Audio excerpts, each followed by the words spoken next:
there's a huge immigration issue going on over in Europe. Absolutely. And there's a lot of national parties that are starting to pop up in those countries. Right, and especially after the Brussels bombings, people are yelling to shut down the borders in Europe and here in the United States. So we decided to bring on Immigration Attorney Patricia Corrales here today with us. Thank you for being here. Well, thank you and good morning to everybody. Absolutely. Well, good morning. So you used to be a prosecutor with ICE, is that correct? That is true. I worked for the Department of Homeland Security, Immigration Customs Enforcement for about 18 years as a senior attorney. And my role for them at that point was defending the United States government in proceedings where we were going to remove criminal aliens. And now I'm defending people to try to stay here lawfully. On the other side. On the other side. How about that? That's great. That's great. So can we just start with some basics? There's a difference between immigrant and migrant? Not really. And migrant, it's another word for someone seeking refugee status here in the United States. They're fleeing their countries for whatever reasons, whether it's because of violence, because they're being persecuted. Sometimes they're fleeing their countries because of economic issues. But they're coming here to the United States, and we use the word migrant. But they're immigrants because they're here without any lawful status as well.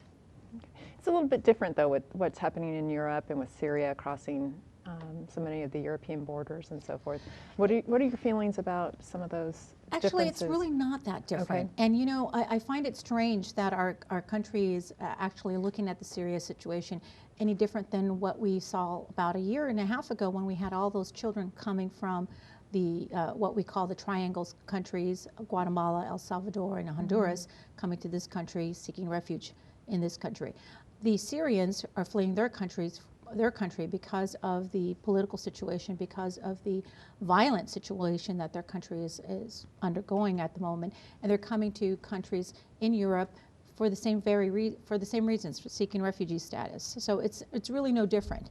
What we're making an issue with, I think, is because Syria tends to be, unfortunately, in its history, a country that has engaged in terrorist-like activities, or is known to have terrorist cells there. Right, Well, and do we ever have the numbers of people crossing over from other countries, as you mentioned with the children from some of the other Latin American countries? Have we ever had the vast numbers crossing over like that? Well, yes, like we've the had Syrians? vast numbers of children cross over, but it's not the first time. I mean, with men, single men, and no, but in the Syrian situation, I think one thing we want to make certain is we're not talking about adult men necessarily just coming over from Syria. We're talking groups of families who are talking children.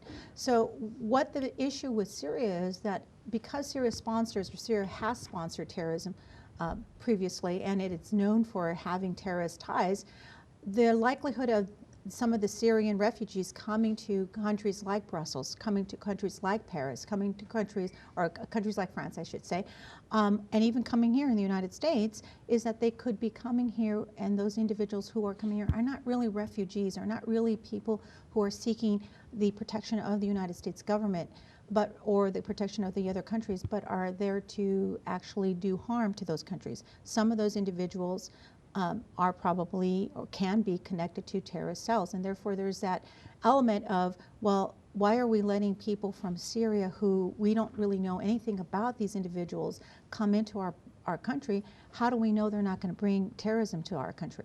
Well, we don't know. Just like we don't know if anyone who's coming from Mexico or anyone who's seeking refuge from, let's say, any other country is not going to be here to do some harm. So it takes a lot of investigative work to really determine whether that individual is seeking refuge or is actually here for another purpose. We're seeing train loads of folks coming in from Syria into these European countries, whereas here in the United States they don't have that opportunity because we don't have that transportation that they have.